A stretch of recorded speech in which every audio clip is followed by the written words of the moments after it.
Hey, I'm Kelly, and welcome to the whole podcast, KC. Thanks for tuning in and hope you enjoy the show.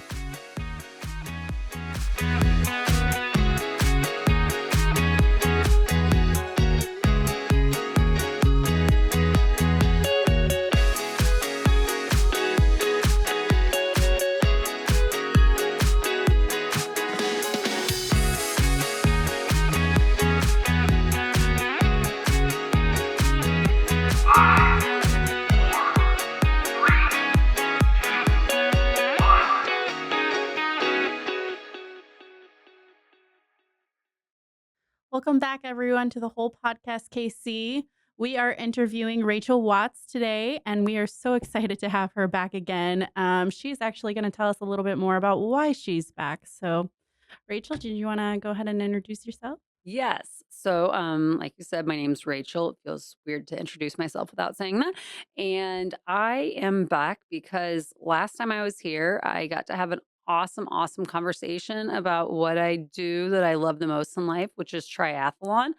And when I was here last time, I had shared that I just barely missed out on making it to the Paralympics. And shortly after that, I found out that actually I did get to represent Team USA in Paris. And so I am back now from what was a really exciting and exhausting and all the things experience in Paris. September 2nd was when we raced. I got there a little bit before and hung out for a little while afterwards. And here I am to talk about it. That is so exciting. Congratulations. Thanks. It's an accomplishment that not many people can do. Yeah, it still doesn't feel quite real. I was gonna say, does it feel real yet? No. And I don't know that Okay. it ever will, Yeah, but that's valid. But there is video proof. So, there I is. mean, And I have all this like stuff that I yes. came back with. Tell us That about your jacket, your outfit. so this was the closing ceremony gear that all the Team USA athletes got to wear to closing ceremony. This is the second time that I've worn it since closing ceremony. First time was part of my Halloween costume, but that's neither here nor I was there. like, wait a minute. Yeah, it was an eagle with Team USA gear on. Love it. So, but yeah, I thought this was a good chance to break it out because I am definitely in love with this jacket. We got so much fun swag. Ralph Lauren did our opening and closing ceremony gear and a whole bunch of other just like fun Team USA items from them. Nike did all the stuff that we wore in between, like media jackets and gear and a lot of day-to-day wear as well. And then Skims threw some cool things in there. And yeah, I get to show them off every now and again. That is so exciting. Oh my gosh. Kinda jealous. And I mean, that's fair. I don't blame you. I'd be jealous of me right now too with the Right? cool stuff. Not many people get to say, yeah, I came home with 2 suitcases full of Nike and Ralph Lauren. Like, Right. it was fun. And an Olympic phone. And an Olympic Tell me phone. about Yeah, this. so Samsung, was the sponsor for the athletes, and so we got these really cool flip phones and then these little personalized, if we wanted them, like, cases there, so, I don't know, we had them all through Paris. They take great photo quality, they just feel cool. They have little insignias and little messages that are specifically for the athletes that got them, and it's that little special reminder every day. Yeah. But it's Android. It is, Oh my yeah, gosh. yeah. I miss my iPhone, I'm not gonna lie. I still keep it at home connected to my Wi-Fi Mhm. so that I can use the apps a little more Gosh. conveniently. That is so funny. Oh man, I'm so excited for you. Okay. So walk me through like your travel. How did that go getting to Paris?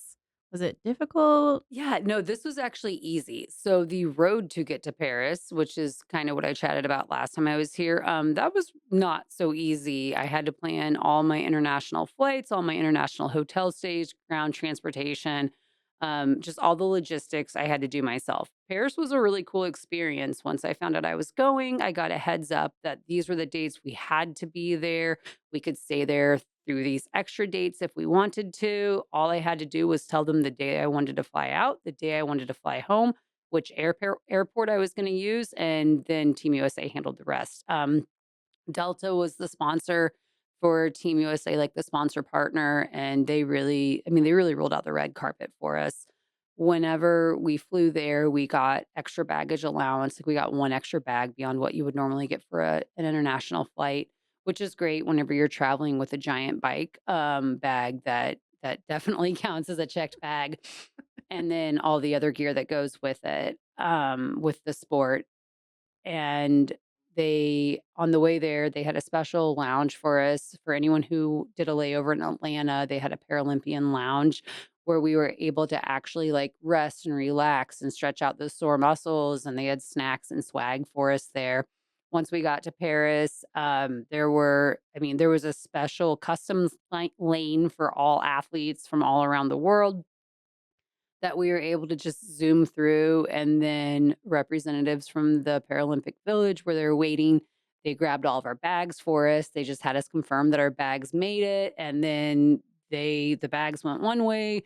We hopped on different shuttles, and they took us, like, right to the door for this, like, really, I don't know, like, well organized, but also, like, intake process still of proving we are who we are and getting our credentials.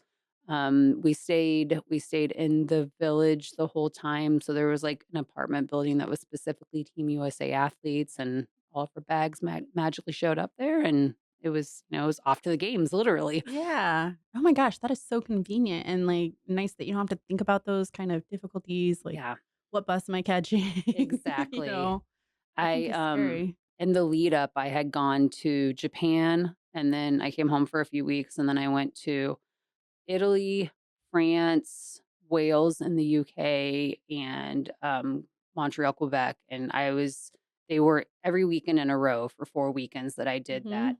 and the mental, like, effort that it took to plan that kinda travel was, it was just so intense, and so to go to Paris, it was almost too easy. I was like, What's gonna go wrong? Something's gotta happen," but it went pretty well from the travel perspective. Wow. Okay, okay. And so you met up with all the other Olympians and you kind of just had that restroom, separate words. You know what I'm saying? Yeah, I'm tracking. Okay, okay. So did you make any good connections with other athletes or Yeah, it was pretty cool. So my team for para triathlon, a lot of the athletes were already in France. They had done a training camp for a couple weeks before. That was a few hours outside of Paris. I wasn't able to attend that, but I ended up meeting a lot of members of Team USA's para fencing team, which I know nothing about fencing. Like, I honestly didn't even know yeah. that it was an Olympic Paralympic sport. And so I got to have these great conversations and learn about this sport that I knew nothing about. So it was a lot of fun, and they were just really cool humans as well. Like, it was a really good time. I ended up hanging out with them. Not only did we fly to Paris from Atlanta together, but we ended up flying back from, um, Paris to Atlanta, or I don't know if I said that backwards, but yeah, I Yeah. saw him on both their flight and the return flight. We hung out in the village at, like, a couple meals and stuff, and then even when we went to DC, we got to link back up. A lot of us ended up on the same flight again, and so I, like, ate dinner with them a couple times and made some new friends out of it that I otherwise would never have, like, realized existed in this world. Yeah. That's so exciting though, because then you can like talk about the things that you don't have to explain to everybody and go through all Yes. that process. It's just a really easy conversation, I'm sure. Yeah, actually, like, the whole experience in Paris, it was I already love doing para sports, para triathlon, partially because of that reason. It's a space that it's really easy to fit into without having to have those conversations. Being a person with an invisible disability, I catch myself unintentionally masking my reality a lot whenever I'm out in the world, and I don't even realize I'm doing it, but it is what it is. And so I use, like, poor posture to hide the fact that my right side doesn't work the same way as my left side. I don't take the pauses and rest breaks that my brain needs to be able to continue a conversation without, like, overwhelming myself neurologically. And whenever I was in Paris, like, this is essentially like a small town full of people with every different ability that you could imagine. My eyes were open to things that, like, to adaptive equipment that I didn't realize existed, and just to there being like more depth to the disability world than what I realized there was. And so it was a really it was a really refreshing experience to just get to be me. And it was also just like it was just the most beautiful experience being around all these different people from all these different backgrounds with all these different realities. And we just were able to accept each other for who we were. And that was it. It was so Yeah. cool. No, I also experienced that because I have an invisible disability. I'm vision impaired myself. And so it is really hard to always constantly explain, Mhm. "Hey, I really can't see you from across the Yeah. table. Please just tell me if I'm looking at you weird or something because I don't know." Yeah. But then when you're around your friends who like truly know or like other Yep. people who have this similar disability, it just it just all comes off your Yeah. shoulders and you get to just be yourself and Yep. it's the best feeling ever. It's like peace. Like, you Yes. don't realize how not or for me at least, I don't realize how not at peace I am Yeah. whenever I'm out in the world around me, outside of my home and outside of those very small safe spaces with my closest people. And then whenever you do get to rest and relax to that point, it's like, gosh, I didn't realize I was carrying all that. Yeah. Yeah, and I think we all wear a mask to a degree on, like, Yeah. "Oh, I don't want people to know that I can't see, so sometimes I don't use my cane," or, Mhm. I just don't always wanna be treated differently. I just Absolutely. wanna go get my groceries and run into a wall maybe. I was cane for a different reason, but I was having like a reality check with myself yesterday because I'm like, I catch myself not using my cane because what I do professionally, I can't use it. And it makes my life so much more difficult. And yeah, while I've learned how to work without it, like everything, that level of extra, I don't know, like effort. Hypervigilance. Yes, yes, Yes. that it takes to go without those tools that make life more accessible for us. I mean, it's definitely a trade-off, and I'm, like, trying to become more cognizant of it so that I can make better decisions, not just for my own physical and mental wellness, but also because the only way we're gonna make the world into a more disability accepting and understanding space is if we do show up for those things. So, like, it's that Mhm. I don't know, with great power comes great responsibility Yes. thing. Like we gotta do it even though it's not always easy. 100%. Why are we the same person right I now? know, it's a pretty awesome It conversation. is. I'm just like, "Wait a minute." But no, I also am the same way with my cane. I'm like, "Oh, I don't need it." And then I use it again and I'm like, "Oh, why don't I use this again?" And it's like, 1000%, yes. I don't wanna be different, but when you're crossing a street, I should Yeah. probably use my cane or construction. And, like, really, like, aren't we all different? I mean, it doesn't Yes. matter, like, what a person's ability level is, if they have any obstacles or challenges, like, we are all unique Yep. humans in this world. And I don't know, like, I think we're at this really crucial point in, like, our culture's development, at least, where we're starting to create more space for people to be different and to show up as their authentic selves. But gosh, it's really difficult to break out of that cookie cutter. It still is, yes, Yep. but the world is more accepting. I was actually just having this conversation with my work colleague. We were talking about some of the adaptive equipment that I Mhm. use, because I'm getting ready to host an event talking about that, but I was like, "It's just really hard to go through all of this." So, I have a list of questions here, but I feel like they're gonna flow. Mhm. So, while we're doing this podcast, just so everybody knows, I might be holding the paper up a little bit. It's because I can't see, guys, and that's okay. But I just wanted to let everybody know what's going on. So, And okay. I'm actually in that same space because I took my glasses off. They have prism lenses, which are lovely to keep me going upright and balanced out in the world, but it makes it difficult for me to have these close conversations. So I'll be doing the same. So we're on the same Love page it. there. So, prison glasses. Tell me about that. So I already use corrective lenses, just like I just have traditional can't see things far away kind of eyesight. Um, I found out a couple years ago that having prism lenses helps me. I have visually, I my eyes like to go double, like double vision. Okay. And then also I have nystagmus in my right eye, especially. So whenever I cross midline, whether it be on the horizontal or the like vertical plane, my eye tremors and shakes. And then this eye is just it doesn't have like the extra ocular the muscles around my eye, they don't have the same strength to keep going. So my prism lenses help me like pull my vision in a direction that decreases that double vision and it improves my ability to like perceive depth in the world around me and kind of have a better like awareness of myself in space. That is really interesting. I didn't know a pair of glasses could do that for somebody. Is that Yeah. like a new situation that's happening and For me, well, or that too, but yeah. also like in the world maybe? I think it's something that's been around for a while because whenever I finally found the right provider to point me in that direction, it was just like this is just what it is. For me, I got a concussion in 2022, which like significantly complicated all of the already there damage in my brain from multiple sclerosis. And so all the challenges that I had with MS were like really highlighted, underlined, and in bold print, basically, is how they were showing up in my life. So I started to see some different providers to help me with that post concussive recovery and figuring out how that impacted my life with MS. And I got to a neuro ophthalmologist who was well, I got to a neurologist first who was like, you need to get to a neuro ophthalmologist. And when I got to her, she was like, yeah, this is what you need. And I mean, it made a huge difference. I didn't realize how much I was like working harder and compensating for what my brain wasn't capable of doing by itself until I got them. And now I'm like, oh wow, these really make a difference. I Yeah. fall less now. Oh my gosh. I get that. Yeah, I fall a lot too Yeah, sometimes. it just Um, is what it is. yeah. So okay, tell me, let's back up a little bit. Tell me a little bit more about your MS if you're comfortable talking about that. Yeah. So what does that look like on a daily basis for you? What happens when you first wake up? Yeah. How is it midday and end of day? So I've got kind of a variety of challenges. So my pretty much my left brain's pretty heavily affected with areas that my immune system did some damage to it. And so it's mostly the right side of my body that it shows up in.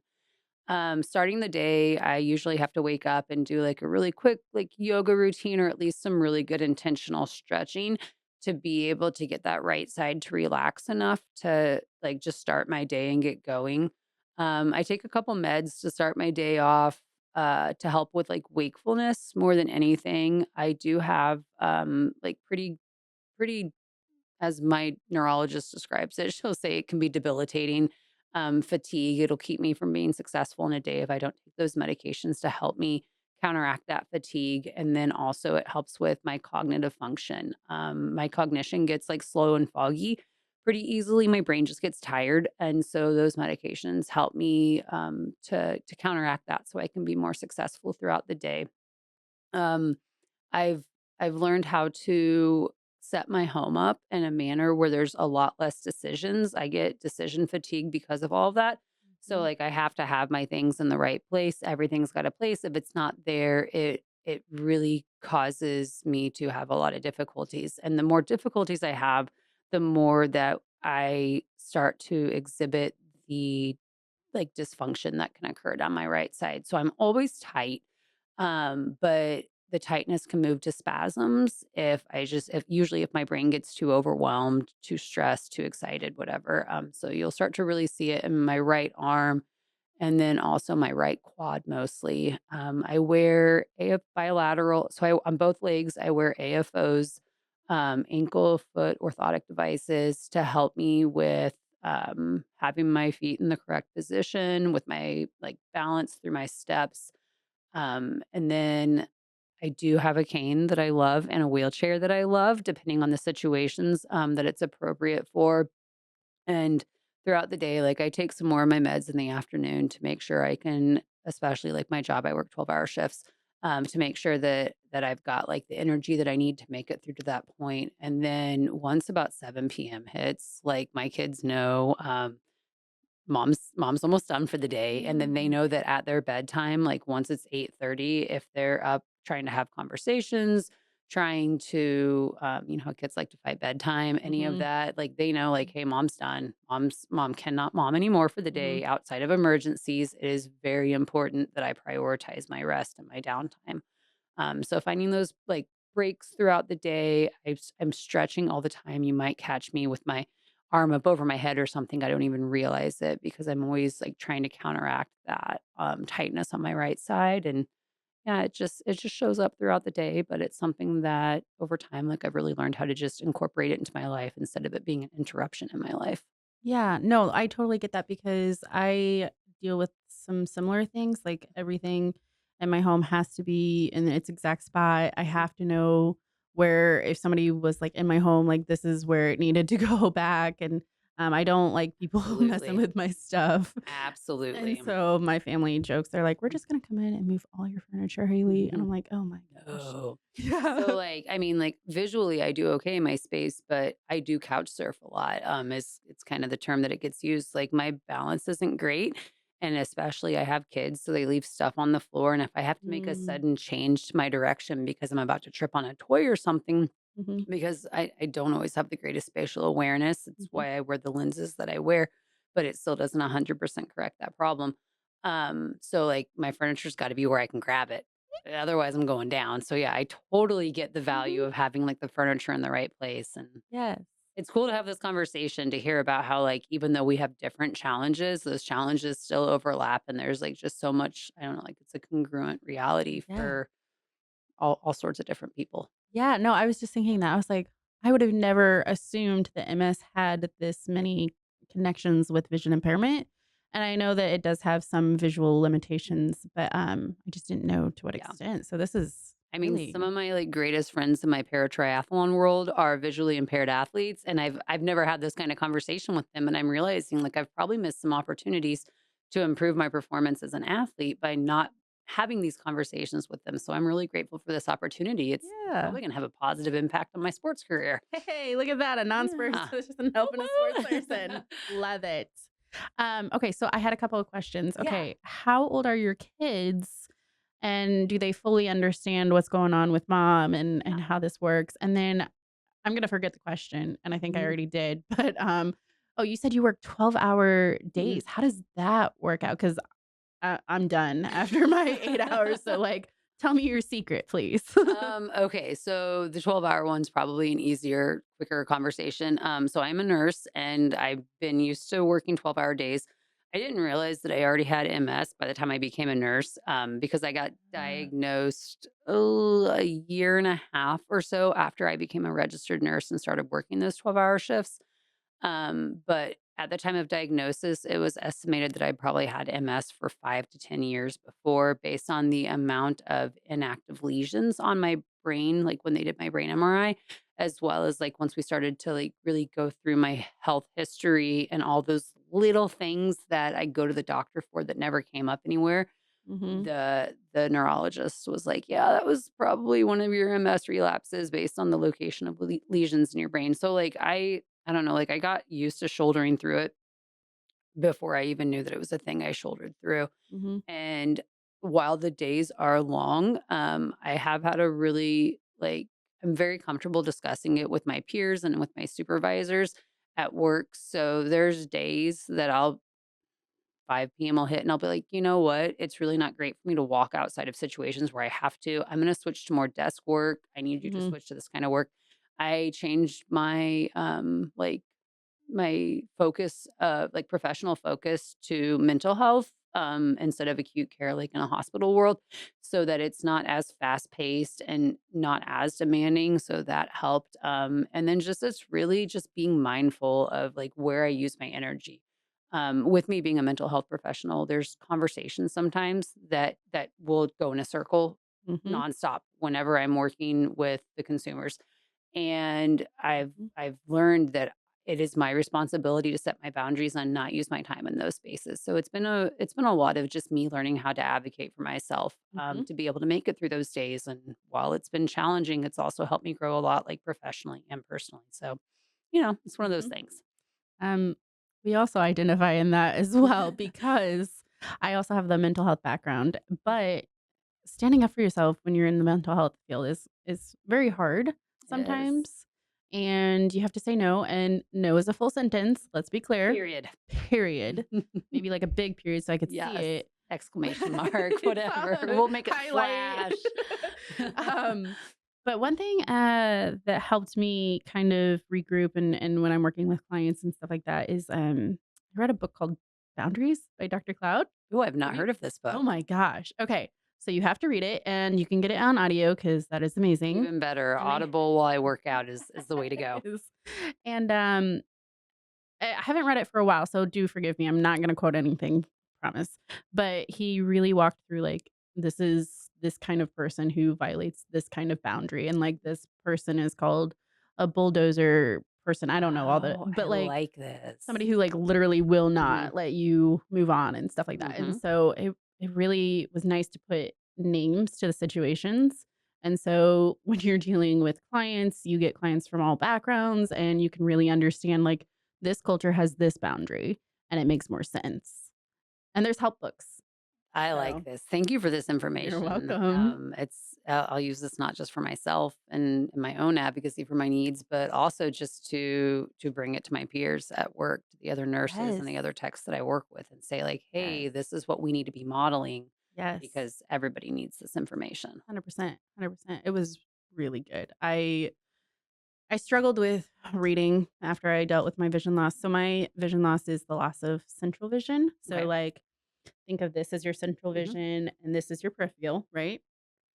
And so I don't see straight ahead. Okay. And so reading is really hard for me. But I feel like maybe we should take a break and Yeah. then we can come back to this conversation, maybe get some water, enjoy a Sounds nice great. quick minute break, okay? All Thank you so right. much. We'll be back, guys. Thank you. Here at The Whole Person, we believe everyone deserves the chance to live independently and with confidence, regardless of ability. And to make that happen, we need volunteers like you. By joining us, you'll have the opportunity to support impactful areas, from administration and event planning to hands-on roles like assisting with our blind and low vision programs or helping at our special events like the Big Dill Classic and Expressions Art Exhibition. Every role, whether it's outreach, community engagement, or even offering pro bono professional services, makes a lasting difference. The Whole Person serves over 2,500 individuals annually, and with your help, we can make their dreams a reality. As a volunteer, you'll become part of a vibrant, supportive community dedicated to empowering people with disabilities. Our roles are flexible, meaningful, and tailored to fit your interests and expertise. Ready to make a difference? Visit thewholeperson.org/volunteer to explore our wide range of volunteer opportunities and get involved. Together, let's make independence accessible for all. Just a little of your time can lead to amazing change. Welcome back, everyone. Thank you so much for waiting. So we've got some questions that we wanted to get answered a little bit more. So we're gonna go jump right into the questions. And if you're comfortable with answering, great. If not, great. Just let me know. I'm Sounds gonna great. ask all the questions. Okay. Let's do it. All right. So the question that we wanted to know a little bit more about is: did you ever see yourself competing for Team USA in Paris? I never would have guessed this at all as part of my it was like a not a goal that I had ever in life until it just unfolded naturally. I just wanted to stay active. Like before I got diagnosed with MS, I'd been a runner for a lot of years, just a casual for fun runner. And I just wanted to stay active. And I like to sign up for races to challenge myself to like push a little bit harder and go a little further. I decided to get into triathlon after that diagnosis to try to challenge my brain and body to do some new things. And I had fun with it. And then as I got more comfortable accepting the realities of my invisible disability, I recognized that I could step into the adaptive athlete world, into the para world. And when I did, I found out that I had this opportunity I never would have dreamed I could have. And once I had that like, I don't know, dream, I guess. Nothing was gonna stop me in between. Oh my gosh, that is so interesting. So it just kind of fell into your lap and you didn't really. Yeah, it was like a flower blooming or something, Yeah. like, it just hadn't it started off all tight and closed up, and it finally got to the point of, like, this beautiful thing on the inside that I could add to my life to have experiences I never anticipated having, and Hmm. it worked out in a really cool way. So interesting. So like a mystery of your life. Yeah. Yeah. Okay. All right. Well, let me get to the next question I really wanted to ask here. Okay. Tell us about the support back home. Friends, family. How did that work out? Is everybody cheering you on all the time? Are they like in your face about it? Like, So, like, the lead up for it, There was, I guess, like, the biggest support that I had to realize this dream outside of the para-triathlon community, which, it's not here local with me. The people that I know in that world are in different states. But the the wrestling MS cycling team that I'm on, which is local here to the Kansas City area, it's a group that puts people with multiple sclerosis on a bike appropriate for their ability level. They're the ones that kind of like got me started with this dream and then like really supported it. And it's not that that was any of their goals. There's just specific members of the team that have a triathlon background, and then the encouragement of like, hey, we can do hard things, like keep going, was really there. They're kind of like, I guess, the people that helped open the doors to that for me. And then like my family was really integral in being able to train, and I had to come down. I live in St. Joseph. I had to come down to the metro often because my physical therapist is down here. Fit MJC. They've done a great job at keeping me going throughout my whole triathlon journey. And so like I had to spend a lot of time staying at families, like at my mom's place, and having her keep my kids occupied and entertained and happy while I'm out, like, swimming or cycling or running or whatever and going to these appointments. And then, like, my job especially, I'd only been there for, like, a year whenever I said, "Oh, hey, I'm, actually an athlete that's going to try to make it to the Paralympics. I need this time off for Japan and this time off to spend a month in Europe and Canada, and then this time off to, oh, wait, I said I didn't make it to Paris, and it turns out I did. Now I need Mhm. 2 more weeks off, and, oh, yeah, we're gonna go for another little weekend a couple weeks after to the White House." And they not only were there to say, "Yeah, let's do it. Let's keep going with this." People covering my shifts, like scheduling, working to make sure that I could be off, but also just the encouragement, the congratulations. Whenever I got in my car after work last night, they were like, "Have a good night, champ. Way to go, champ." A couple of my coworkers, and I'm like, please stop this. Can we take a break?" So I've just got a beautiful support system, and there's no way that I would have made it here without them. Like, none whatsoever. 100%. I do understand that. Just even navigating through a disability on its own, Yep. you have to have the support there. Otherwise, you can go into a very dark hole. Yes, Yeah, community makes all the it difference. really does. It really does. Okay, so you mentioned the White House. Tell me a little bit more about that and how did that go? How long were you there?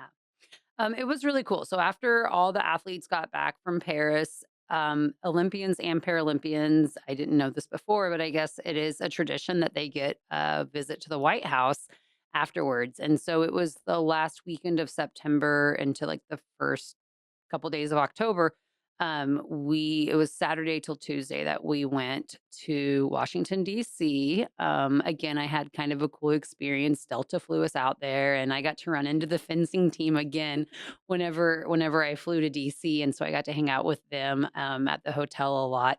But we had a really fun reception and kind of a conference there at the hotel, and then we went to the White House on the Monday that we were there. We got to tour, and we all had matching like Olympian and Paralympian My jackets, gosh. and matching, like, we just, it was a very uniform thing, and it felt really special to be part of that large group of athletes. When you're in a space like that, or when I'm in that space at least, I recognize that so much is possible, because every one of those athletes that I used to look up to and think like, "Oh my gosh, they're like they're on this pedestal." Mhm. Getting to have those opportunities to share these experiences, like first time experiences, like going to the White House, for most of us, it was our first time. And I realized like just how very human and how very just like anybody else, all of these amazing people were. And so we got to have this really cool tour of the White House, and then like a little reception on the lawn while we waited for the, like, actual ceremony reason that we were there for. And there was some really cool speeches that got shared, and then President Biden came out, and he walked right by all of us athletes, and had delivered a really neat speech. It was so cool to see the president that up close and personal. And then Mm. after he finished with his speech, he started to walk back through the athletes. It was funny because he actually like got mobbed, like in a good way, by Yeah. athletes a couple of times. And I could see all of his security detail. They were near me, and they were like, "No, we've got to get the president out. He's too far away. Somebody get in there now." I could hear him calling on their radios to each other. So it was really funny to see that. And then as he walked by me, I was really fortunate. I caught his attention. I managed to greet him, and he just like came over and grabbed my cell phone out of my hand, flipped it to selfie mode, and took a selfie of the two of us together. And then handed me my phone back and went on to the next athlete that was sitting near me. And I was like, "Whoa, did this really just happen? Like the president just had my phone in his hand, and now our faces are next to each other in my photo reel. Like, all right, it was really special. Oh my Um, gosh. That is so so great. yeah, it was a good time. Okay, okay. And so, you got to meet your fencing group and everything. So did you stay in Washington a little bit longer after that or just No, this was right a home? quick get there, get back kind of trip. It was my Okay. first trip to DC. Definitely won't be my last, but it was enough for that time. Like I spent a lot of the year traveling, and so Yeah. I'm just ready to be home. Just wanna sleep Yes. maybe. Okay. All right, let me find my spot here again. Do forgive me, everybody. Okay, what changed training-wise when you were preparing for Paris? Okay, so when I was preparing, when I found out I was going to Paris, we kind of shifted gears, my coach and I had, because I thought I wasn't going to make it. I'd found out a week before that I did not get enough points to make it on the first round of athletes that get the heads up that they're going. So it was like an, oh wow, we have to shift gears again. But my body was tired. I had just raced 4 weekends in a row, and Yeah. each weekend I did better than the weekend before. So like, I mean, I had given it my all. My body was tired. I had injuries that I'm still kind of dealing with now on trying to let those rest, recover, and heal. But we shortened the length of a lot of my training sessions to focus more on, like, speed and form and precision so that those things would be, like, really cemented in my head, but also increase the amount of recovery time, like, the recovery focused training that I was doing to get to that point. And so, Mm, like, the first 3 or 4 weeks of it were, like they were moderately intense, but then it became very, like, recovery focused to be at my peak that I could be at for Paris. okay, okay. And so now I don't understand a whole lot about sports, but, that is really interesting that there is, like, a recovery period that you kinda just work through and that's, like, the main focus, so So the recovery is actually more important than the training, if especially with the realities that I have with MS. I my muscles, whenever I go too hard for too long, I stay super tight. Like my tone gets really, really high. And if those muscles can't relax, then they can't properly like contract and then relax. So they don't get to grow. They don't get to create the memory the right way. okay. So learning how to rest actually, like, that's been my focus since I've been home is how do I rest? How do I let these muscles relax Mm, so that I can become more efficient? hmm, interesting. Okay, okay, let me find our next question. Okay, what did you do the day before the race? So we were in the Olympic Village, which was really nice. Typically with like race prep days, you're all on your own. But here we had this crazy big dining hall that had every food from every kind of like cultural background that you could really imagine. So it wasn't too difficult to stay on my diet plan. I'm a big fan of rice and eggs the day before a race because they're easy to digest and it helps me get a lot of carbs and protein in my body. But it was a little weird this time. So with racing in Paris, anyone who watched the Olympics or Paralympics probably knows that the water quality in the Seine was a big deal for athletes. They monitor it daily leading up to the race, and we had a couple of practices in that river before the race that we were allowed to get in and get comfortable with the water. Our last practice got canceled because water quality was questionable, Hmm, but we were assured, like, "Hey, it's okay. The weather's gonna be good between now and then. Race is gonna be on. Don't worry, it won't be delayed." And then the night before the race, like, as I went to go to sleep, I heard thunder. I was like, "Are you serious? What's going on?" And so by the time I fell asleep, it was like downpour coming down. And we still got a message that said, "Hey, race is still on at this point before bed." So like we all go to bed and we wake up at 4:30, I think was when the messages started coming out that the race was postponed. So I got 2 pre-race days and the second one was kind of weird, but it was also like, I don't know, it was peaceful because you're already in the headspace to be prepared to race, and so it was just more time to, like, stretch the muscles out, really focus on nutrition and get in that space, and so, yeah, it was a little different, but it worked. So when you're in the middle of, like, all of these things, do you work out the morning before or do Mhm. you, Yeah, but like it's a lot lighter. Like, okay, it's just kinda like a shakeout. You wanna make sure that you're not getting tight and that your muscles are able to move because they've been training for so long that they're accustomed to that, but you don't at the same time, you don't wanna fatigue yourself. right, you just don't wanna jump into racing right away without warming up a little Yeah, bit. Okay, okay. absolutely. Interesting. Okay. Let me see here. Okay. How did you feel waking up on the day? So you woke up at like 4:30. I guess we already just kind of talked about Yeah. that. You were kind of nervous and stuff like that. But besides all the weather stuff, what was your like gut feeling? So, like, when official race day happened after, like, the cancel on September 1st, we raced on September 2nd. Um, and I really hope I said that right. But anyways, after having that, like, day to get the butterflies out, I woke up really peaceful that day. Right. I didn't stay really peaceful, but I at least woke up really peaceful that day, and I was like, "All right, I've got all my gear already packed. I know what I'm gonna do." I'd had an extra day to prepare and get everything together, so it was like put my clothes on, grab my bag, head to the dining hall, grab something to eat on the way, and let's go.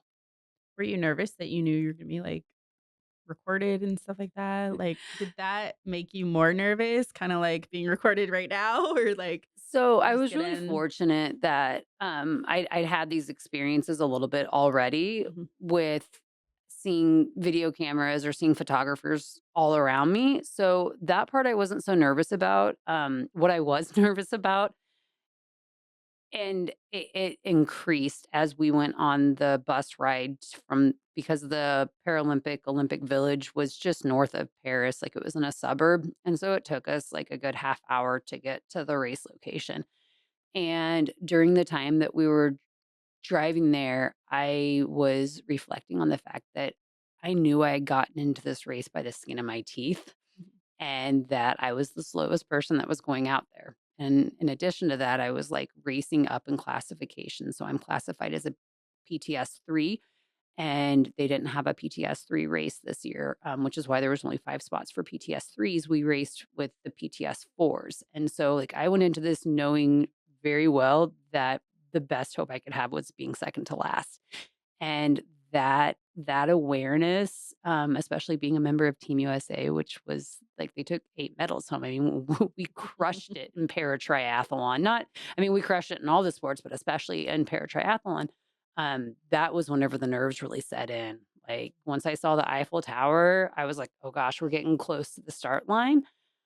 Oh man, how is this gonna go?" So it was a lot of deep breathing and a lot of affirmations and just like, "No, you've got to get to that start line. It'll be okay. All you have to do is get there." Mhm. Deep breathing actually does a lot of wonders, like, Yeah. you just don't know how helpful it is, but, like, have you heard of the Superman pose? Yeah, I do that a Mm. lot. So, for those who don't know, Superman pose is literally you put your hands on your hips, stand up like you're Open that Superman yep, chest. and you look up to the ceiling for what, like 10, 15 seconds, whatever, I don't however long even it count takes it to for feel seconds, confident. but Yeah. just a few good breaths. Yeah, and it really helps to, like, build your Yeah, confidence. it So, does. I should have done that maybe before the podcast. Nothing wrong with doing it now. Let's Didn't get just that. Superman it up here. Okay, let me find my spot here. Let me find my spot. Okay, so mhm.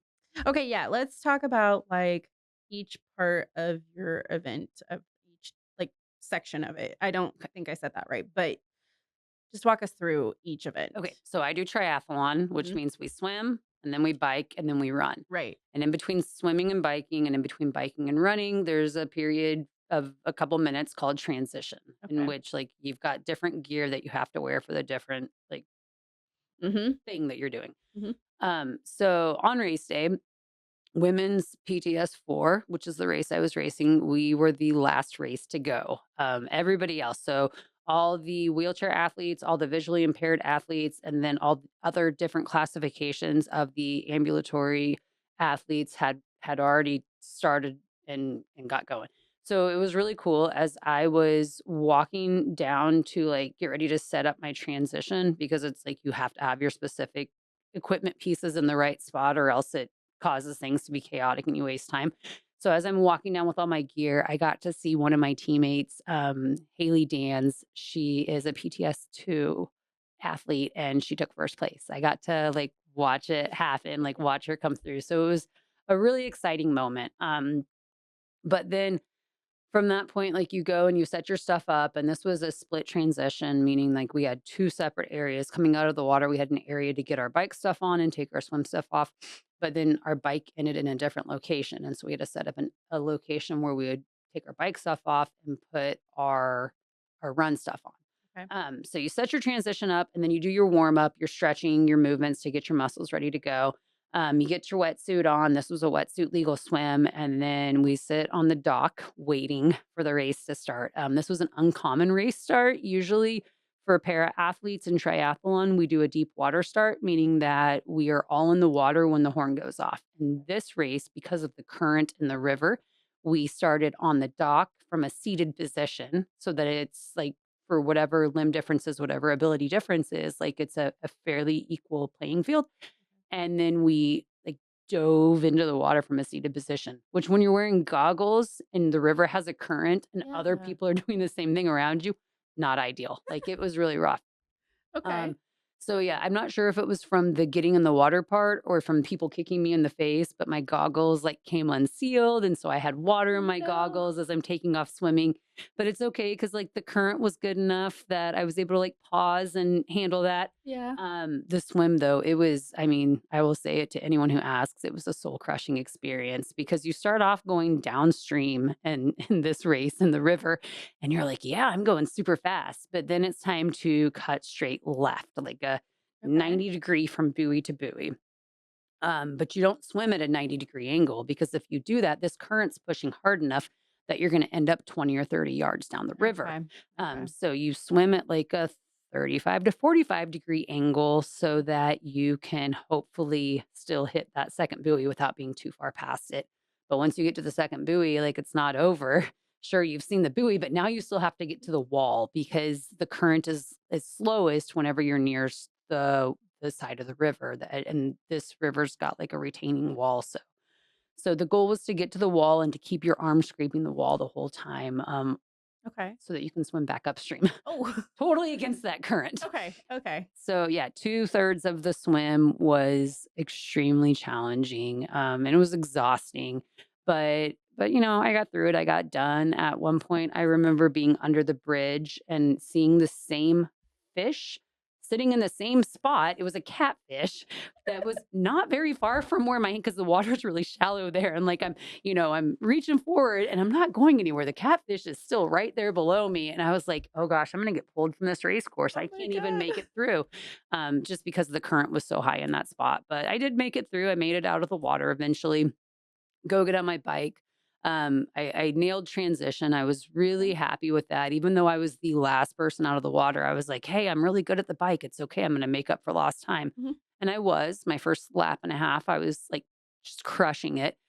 And then there was this like 180-degree turn where we were like looking straight at the Arc de Triomphe. And I was trying to stay a certain distance behind the woman who ended up taking first place in the race. I could see her, I had her in my sights, and I wanted to stay behind her. I ended up pedaling too soon on this turn, clipped the ground with my left pedal, left foot, had a bike accident which Okay. was my first bike accident since being an adult, Oh, since starting triathlon. So I was like, "Whoa, this is a really foreign experience to me," but it was okay. I popped up off the bike off the pavement back onto my bike pretty quickly, mhm, got clipped in, took off, and then I realized kind of what had happened because I got back up so quick. I didn't take like an assessment of what had gone on. mhm. Both my elbows were bleeding, both my palms were bleeding, and I could barely like close my hands Oh, because no. my hands had broke my fall to the ground. Mhm. So it became like a really big, like internal battle of do I go ahead and call it? My bike wasn't riding right anymore. I couldn't hold on to my handlebars. And I'm like, if I just stop at a wheel station and tell them what's going on, like I can step out of this race Mhm. and nobody will question it. They'll be like, oh yeah, you had a bike wreck. That's fine. And I was like, listen, do I want this to be my story about how I made it through all of these seemingly insurmountable odds to get to this race and Mhm. I let a bike wreck let me go? Or Yeah. do I want to ride this thing all the way through? So I kept going. Um, Pain increased. Anytime something like that happens, it makes my muscle tone increase on my affected side. I Mhm. was having some spasms in my arm, and I thought, gosh, I'm not going to make it through. I went ahead and made it through, though. I did really well. I did a flying dismount. Well, I got that is to say, whenever I got off my bike, I didn't have to unclip my shoes. I left my shoes Mhm. attached to my bike and was able to get out and take off running to my transition space to get my running gear on and put my bike stuff off. And I took off on the run, totally dejected at this point, thinking like I'm gonna make it, I'm gonna power through, but I know I am like dead, dead last place at this point. Mhm. And I was surprised at the first aid station. I saw one of the PTS 3 women, Cassie. She's from Ireland, and she was there. And that aid station came out and started jogging next to me. And she told me that she was considering throwing in the towel. She was having a lot of pain where her limb fits into her prosthetic, and she didn't think that she could keep going, but she said because she saw me and she knew that I would always persist and persevere through the hard stuff, she was like, I came out and I came to run with you. She ended up finishing 5 minutes faster than me, but it was still cool. And so like that's up to the run. The run was magic. I hurt so bad. I mean, it was terrible, but the energy was so very, very electric. The crowd was incredible, and I just couldn't imagine giving up that moment for anything. So I had a cameraman like 3 feet from my face for 2 miles on the run. He Ooh. didn't go away. So every time I had to wipe my nose or spit or whatever, I was just like, "Oh my gosh, I don't know if this is gonna end up on television. Oh, well," and, handled my business. So that was a very, humbling experience. And then I had volunteers doing the wave at one of the aid stations, like, right before I finished my race. There was just so much excitement, and whenever I came down that finish chute, the stands, everybody was yelling my name because 'cause I'm the only athlete out there now. They've been talking about me. They know Watts is coming up, and so Mhm. they are all yelling my name and cheering for me, and it was the probably the worst pain that I have raced through, but also the most incredible experience that I've ever had at a race or in anything. Like, I don't know that I'll ever be able to compare anything to this. I don't even I'm so excited for you. Like, I wish Thank I could you. have been there to cheer you on through that because that's just sounds like so many trials, and any one person would be like, "Yeah, call it. Do whatever you need to." But you just kept going, Yeah. and those are some hard odds to go through. So, congratulations on that. All right, Yeah. so we're gonna take a quick break, everyone. We will come back after just getting some water and enjoy some of the ads that are playing. But we'll be back in a few minutes. Thank you. Thank you. Life can present challenges, but the whole person believes in turning challenges into triumphs.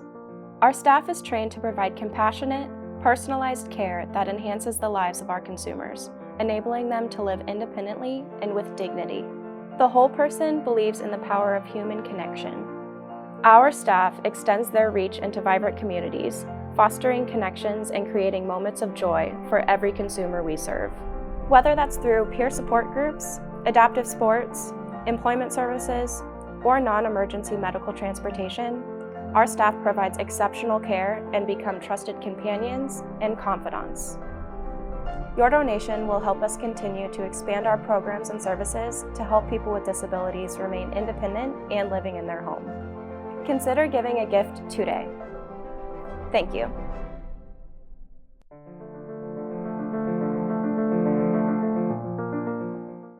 All right, guys, thank you so much for joining us. We're just gonna get through a couple more questions, and then I think we're just gonna wrap up the rest of the podcast for today. Okay. All right. So let's just jump right back in here, if that's all right with you. Sounds great. Okay, so what was the feeling after completing the race? What was your instant reaction to, like, just being done with it? Was it like, "I need to sleep, I need to eat"? What was your exact experience? So my exact experience was that as I crossed the finish line, I was done. Like my right quad was so offline at that point. I didn't have any ability to like really bend at my right knee. So it hurt. and I just wanted to go down, which is something that I've done after many races. Like, okay, I just need 5 minutes. And instead, there's all of these staff members that are like, no, keep walking, no, keep walking, because you're What? still in camera range, right? Oh. And yeah, like they wanted to get me off and get me out of there. So it became a goal of like, how do I keep going any more steps whenever I've just given all the gas I have in the Mhm, tank? And mhm. so I got to the nearest chair, I sat down, I got covered in ice packs and an ice vest, and I was trimmering. So like I can persist through the tightness in my muscles for an indefinite amount of time. I mean, I'm an endurance athlete, but whenever I stop, all those spasms start to happen. Like my muscles let me know, like, hey, we have been too tight for too long. Here we go. So I've got like my arm flopping, I've got my leg trimmering, and the medical for the team for Team USA, she came over and she was like, ice bath. And I'm like, yeah, ice bath, let's go. So What does she that do? for me, it calms my nervous system Okay. almost instantly. It's like it feels like magic for me. It calms it down so much. And so I can get my heart rate back down. Spasms stop after a couple minutes. The pain goes away after about 5 minutes. So that initial shock, while it's uncomfortable, it is the best medicine that I have for like what I do athletically. So I Mm. hung out in the ice bath for a little while. I chit chatted with my competitor from Russia. I've raced with her a few times, and her coach were there, and we got to chat. I went and got my boo boos cleaned up by medical team, and then it was time to watch my teammates who had done podium podium, like, work. I got to watch them receive their medals, so it was really cool. That's the best ending to the day, I bet. Yeah. Mhm. Oh my gosh. That is so exciting. So exciting. Okay. Let me find my place here. Let me find it. Okay. Oh, okay, yeah. Here's the question. There was some sort of special street that you crossed? James Watt Street? Yeah, Okay, tell so me about that. it was really cool. Whenever you exit the Paralympic Village, there was a street just, like, right there called Rue James Watt, and I noticed it. I think it was my 1st or 2nd day whenever I was in the village. Like, I went out of the perimeter, like, they had this thing super locked down with, super tall fences all the way around. But I left the perimeter, got on the other side of security, and I saw that, and I was just like, "Wow, like, this is a glimmer moment in life." I feel like where I'm supposed to be right now. So not quite the same spelling, but my late grandfather's name on my dad's side is James Watts. So seeing like Rue James Watt, I was like, gosh, this is almost like the old version of the spelling of my last name, probably. And here I am on this street that's got like such an homage to my family, to my, like him and probably anybody who came before. And so I know it wasn't named for us, but at the same time, it felt like I was exactly where I was supposed to be at. 100%. Oh my gosh. What are the odds that that would happen and just, like, make it so much more of a magical Yeah, experience for you? it was really, really cool. Oh my gosh. Oh gosh. Okay. Okay, let's go on to the next question here. Oh, yeah. How's it been since coming back from Paris? Do you feel different? Do you feel Yeah. like you're on top of the world? When you're going back to work, what's that like for It you? was it was really like, it was so weird. So the day I got back from Paris, I flew home on a Monday. I had a 6:45 AM shift on Tuesday. What? So I was up for over 40 hours because I rarely sleep the night before an early flight. I don't Okay. trust myself to wake up, because when I do sleep, like, part of my reality with the fatigue I experience is whenever I do sleep, like, I'm lights out. You're not getting me up for a good at least 6 hours usually. So I don't Okay. trust myself to sleep if I can't go to bed at like 6 p.m. And it was my last day in the village. So I wanted to experience it for as long as possible. So, anyways, I've been up for like over 40 hours. I get home. One of my bags made it home the first day. So I think I checked 6 or 7 bags because we got so much extra stuff while we were there. Like Team USA got a ridiculous amount of swag. Mhm. And the only bag that I had was my bike bag besides my carry-on. And so all this cool stuff that I couldn't wait to show off, all this new clothes and all Mhm. these souvenirs I had, they were lost somewhere because Mm. I felt for the people at Delta and Atlanta. Like, they got overwhelmed with 44 athletes on the same flight, most of Yeah. us making quick turnarounds for our connections. So beyond that point, like, it was really weird to be back and just back to life, back to reality. And I think one of the most interesting things that I've experienced, and I kind of talked with you about this whenever I first came in before we went on air, is that like I wanted, while I was doing the lead up to Paris, whenever this dream was kind of like created, I wanted people to believe in me. I wanted people to see me and to hear me and to support me, like people that I didn't know. Mhm. And it didn't really happen. Like I'd tell people my goals and they're like, "Oh, that's great, good for you." And that's about it. And now that I'm back and I've done it, like, and this even didn't happen once I found out I was going for sure. I still didn't really get the like I didn't feel like I was being seen and heard for like what I had going on by other people. But now whenever I walk into a room, like if somebody says something about it, they're like, "Oh my gosh, it's so cool that you did this. I feel like I've met a celebrity." And I'm like, "Whoa, no, stop, Mhm. stop right now. I am the exact same person that was here before I left." And it's just been really interesting how the perception of me, both with people that I've known since before and also people I haven't met, how that's changed a lot afterwards. So, sometimes when people once they find out that you have, like, whatever disability that's Mhm. invisible, they're like, "Oh my gosh, that is so amazing." And you're like, "I'm just a person. Yep. Can I just live my life?" Yep. Is that what you were kind of experiencing a little bit after? Um, in a way, yes, but I think this is different. There are similarities, but I think it's more that I've heard like people think I'm someone I'm not is how I like the impression that I get with what they're saying. I don't see myself as anyone different. I am Right, just me. I'm just a person. I'm a right. mom. I have a job as a nurse. Mhm. I've gone through life's trials and tribulations. I don't have anything like that stands out or is headline worthy about my life. Mhm. In my perspective, I'm just doing what I love. Right. This is what makes me happy, and I'm Yeah. fortunate that I got to race at the most competitive race of the year for, like, what I do, Mhm. and that's it, but it doesn't change who I am, and, like, I'm not a different person. I used to think that I would have to be different to reach this level of competition, that I would have to drastically change.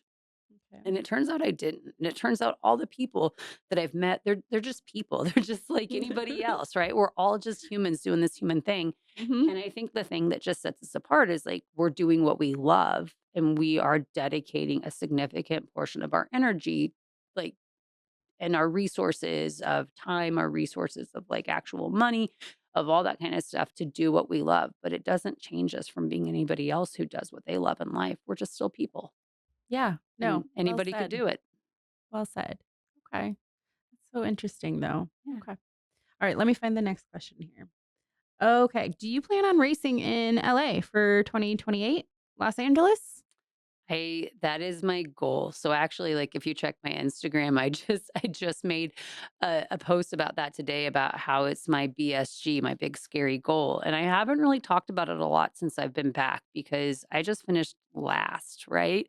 And then I've also got this invisible reality to my disability, which means that I have to undergo classification again and again to continue to prove that I am experiencing the challenges that I experience and that my ability level hasn't changed.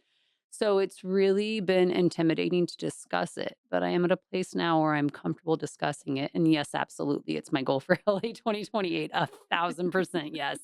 It was one of the first thoughts that I had whenever I finished the race was, okay, you tasted last. Like you know what this tastes like. You've had this experience. It's not a bad experience, but it's an experience. Mhm. What do you want to taste next? And without a doubt, it's the podium in LA. So that seems totally impossible, but it also seemed totally impossible for me to make it to Paris in my rookie year like my rookie year of being an elite athlete, not my rookie year in the sport. Um, Mhm. it didn't seem likely that that would happen. And so I'm like, hey, I have like 3 years to prepare in every way possible. And I've learned so much that I didn't know before. So yeah, not only is LA 2028 my goal, my dream that has turned into a goal, but it's to make the podium while I'm there. That'll be so interesting, and I'd be interested to follow how you prepare for that and what that looks like because now you'll have the time dedicated to do that, and just get your body in the right mind frame, you know what I'm saying? Like, Yeah, just all the all things. zen. Yeah. Yeah, so So That'll I've be interesting. yeah, I've kind of started to lay that groundwork. I started working with a sports psychologist, which is, as a mental health professional, you know that mental health is kind of like a cornerstone of anything we do in life, and so that's been really good at helping me hone in on my goals. And I've been building my personal life in a way that's going to support me Mhm. to do those more difficult training sessions, to really like dial my nutrition in on a level that it wasn't dialed in before France, and to just to live the life of an upper level elite athlete, 1,000% embody it and stop with the imposter syndrome that kind of comes along the way of coming up, and instead just say like, all right, let's do it. Here we are. Let's show up. Hmm, an interesting viewpoint. Yeah. Okay. Well, we wish you the best of luck here, and we will be following you the whole time. So keep us updated. And I think we're just going to go ahead and wrap up for the rest of the day. But you're welcome to just send us updates and we'll share them as much as we can. Yeah, So absolutely. I thank mean, you you so all much. you all already have my Instagram. It's at ms.rachel.watts Okay. is my Insta, and that's where I'll be sharing all the journey updates. And if you all have any questions or want to know how it's going, just reach out because there's more races to come. Absolutely. All right. Well, thank you so much for your time. And thank you to everyone who's watching. We are so excited to share this story. It's such a beautiful story. So thank you Thank you. for your time. Yeah, I'm Uh, honored to have been here. This was great. Thanks. Thank you. All right. Bye, everyone. Hi, everyone. Thanks again for joining our podcast today. I'm going to go over some of our monthly events. Our first event that we have is Getting Social, which is going to be the first Friday of each month. Our next event that we have is Time to Spare, which is going to be the third Wednesday of the month. Our next group will be Mind's Eye View, which will be the first Monday of each month. And our last group that we have is DIY Skills for Young Adults, and that is going to be the last Wednesday of the month. For more information, please visit our website at thewholeperson.org and stay tuned.